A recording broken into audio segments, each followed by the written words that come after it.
اچھا فیض بھائی، یہاں پہ ایک بہت امپورٹنٹ جو کہ ہمیں گائیڈ لائنس تو at the end of the day رسول اللہ صلی اللہ علیہ وسلم سے ہی لینی ہے، تو میں یہ ضرور جاننا چاہوں گا کہ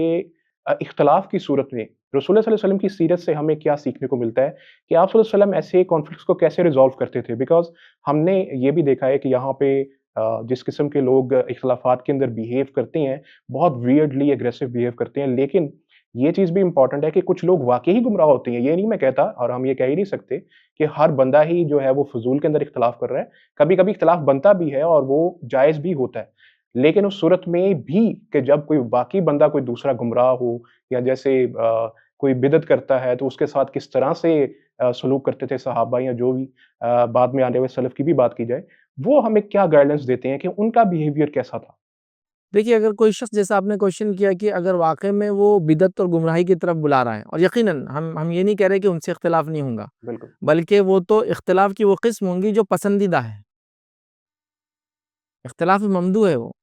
مطلب وہاں جو آدمی کھلے قرآن اور سنت کے ٹیکسٹ کے خلاف کہہ رہا ہے کہ شرک کرنا جائز ہے، ہوں، کتاب و سنت کی واضح دلائل کی بات کہہ رہا ہے کہ اللہ کے رسول صلی اللہ علیہ وسلم نے ایسا نہیں کیا، ایسا کیا،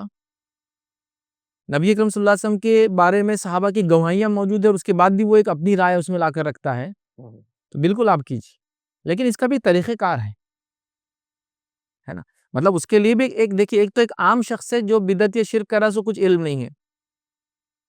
دوسرا وہ شخص ہے جو دائی الی الضلالہ جس کو کہیں گے، بدعت اور گمراہی کی طرف وہ دعوت دیتا ہے، ہوں، مطلب وہ جانتا ہے اور پھر دعوت دیتا ہے اس گمراہی کی طرف۔ تو دونوں ہی شکلوں میں یہ کہوں گا ہمارا جو رویہ ہونا نرم ہونا چاہیے، موقف سخت ہونا چاہیے، مطلب میں اپنے توحید پر اڑا ہوں، کتاب و سنت کی طریقہ یہ ہے، صحابہ کا عمل یہ تھا، موقف میرا مضبوط ہو، اس میں اڑاوا بھی ہوں، شدت بھی رکھتا ہوں، ہوں،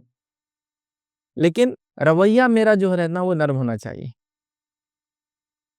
ہمارے پاس یہ ہے کہ مطلب اتنا برا ٹریٹمنٹ ہے کہ کبھی کبھار، مطلب اگر مجھے تو آپ کے اطراف میں نہیں پتا کتنے نان مسلمز بستے ہیں، پرسنٹیج ویسے کافی کم ہی ہوں گا، ایگزیکٹلی، لیکن میں یہاں کے اعتبار سے مثال دے سکتا ہوں کہ یہاں ایسا سلوک کرتے ہیں لوگ کبھی کبھار لوگوں کے ساتھ کہ نان مسلم کو آداب بول کر اچھے سے بیہیویئر کرتے ہیں، اور مسلم کے ساتھ بات بھی نہیں کرنا ہے، اس لیول تک وہ شدت ہوتی ہے۔ بالکل، بالکل، تو بہت تعجب کا ہے، تو ہمیں دین سکھاتا ہے کہ اختلاف ہو تو اس کا طریقہ کا سلیقہ کیا ہے۔ تو جیسا میں نے کہا کہ پہلی چیز تو یہ کہ آپ گمراہی سے نفرت کیجئے، گمراہ سے ابھی نفرت مت کیجئے، اس کو تو دعوت دیجئے۔ ہوں، اب گمراہ کو آپ گالی دے کر، جہنمی ڈکلیئر کر کے، اب اس کی اصلاح کیسے کریں گے؟ مجھے دروازے تو پورے بند ہو گئے۔ بالکل،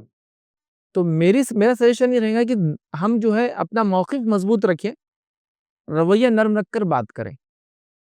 پھر یہ بھی دیکھیں کہ وہ کس کیٹیگری کا آدمی ہے، عام آدمی ہے جو شرک بدعت کر رہا ہے، گمراہی کی طرف بلانے والوں کا سردار ہے وہ ایک دم وہ کر رہا ہے، یا ایک گمراہ فرقہ ہے، چلیے مطلب یہ تو سمجھ لیجئے ہم اہل سنت والجماعت کے دائرے میں بات کر رہے تھے، سب ہوں، گمراہ فرقہ ہے، نکلا ہوا ہے اسلام سے، وہ بھی اپنے آپ کو مسلمان کہتے ہیں، ایسے لوگ ہیں موجود آپ کے ملک میں بھی، یہاں بھی ہیں۔ تو بہرحال پھر اس میں کیا کریں گے ہم؟ تو ظاہر سی بات ہے وہاں ہمارا موقف بھی مضبوط ہوگا، رویہ نرم ہوگا، اور دعوت بھی دی جائیں گی اس کو کہ آپ کو یہ چیز حق کی طرف آنا ہے۔ تو بہرحال ہم کو کتاب و سنت سے پورا گائیڈ لائنز ملتا ہے، صحابہ میں چیزوں پہ اختلاف ہوا تھا، نبی اکرم صلی اللہ علیہ وسلم جب موجود تھے آپ نے اس اختلاف کو دور کیا، جب نبی اکرم صلی اللہ علیہ وسلم دنیا سے چلے گئے صحابہ میں آپس میں اختلاف تھا، لیکن وہ اختلاف حق کو پانے کے لیے تھا، اپنے آپ کو صحیح ثابت کرنے کے لیے نہیں تھا۔ ہمارا اختلاف اپنے آپ کو صحیح ثابت کرنے کے لیے ہے، دوسروں کو گمراہ ثابت کرنے کے لیے، حق کو پانے کے لیے نہیں ہے۔ ایگزیکٹلی، ایگزیکٹلی، اس کو سمجھنا بہت ضروری ہے، تو لہٰذا ہمیں اصول ضوابط جو کتاب و سنت دیتا ہے، نرمی کے ساتھ دعوت دینے کے، اس کا ایک انداز ہے، آپ کی نرمی لوگوں کے ساتھ ان کے، جیسا کہ آپ دیکھیے ایک مثال لے لیجیے، ایک مثال دیتا ہوں، نبی اکرم صلی اللہ علیہ وسلم موجود ہے، صحابہ موجود ہے، اور ایک شخص آ کے مسجد نبوی میں پیشاب کرنے لگ گیا، ہوں، صحابہ بہت غصے میں اور اس کی طرف دوڑ پڑے، آپ نے کہا کہ اسے چھوڑ دو اور اس کو تکلیف مت دو، چونکہ پیشاب روکے گا تو ایک تکلیف ہوں گی، تم دوڑو گے تو وہ اگر چلنا شروع کر دے تو جہاں ایک جگہ گندگی ہو رہی ہے اب 10 جگہ گندگی ہوگی، ہے نا، بھاگنے لگیں گا، کوئی دھکا دے دیں گا، پیشاب اور پھیل جائیں گا۔ کچھ کو کہا کہ آپ ایک ڈول پانی ڈال دو اور اس کو بلا کر پھر اس کی اصلاح کی، یہ مسجد اللہ کا گھر ہے، اس میں یہ کام نہیں کرتے۔ بالکل، کتنا پیارا طریقہ ہے یہ۔ لیکن ہم نے تو یہاں تک دیکھا لوگوں نے اگر کسی غلطی سے، مطلب ہونا تو ویسے چاہیے کہ پیشاب کے لیے ٹوائلٹس وغیرہ ہو، پبلک باتیں کبھی کبھار نہیں ہوتی، لوگ کسی دیوار پہ کھڑے ہو جاتے ہیں. اللہ نہ کرے غلطی سے قبرستان کی بھی دیوار ہے تو اس کی جان چلے جائیں گی، پھر ہوں، کس سینس میں لیا جائے گا اس کو؟ تو ہم کو دیکھیے طریقہ کار سے کہا جا رہا ہے، عمل غلط تھا، محبت کے رویے کے ساتھ، لا علم تھا، جاہل تھا وہ شخص، اس کی اصلاح کی گئی.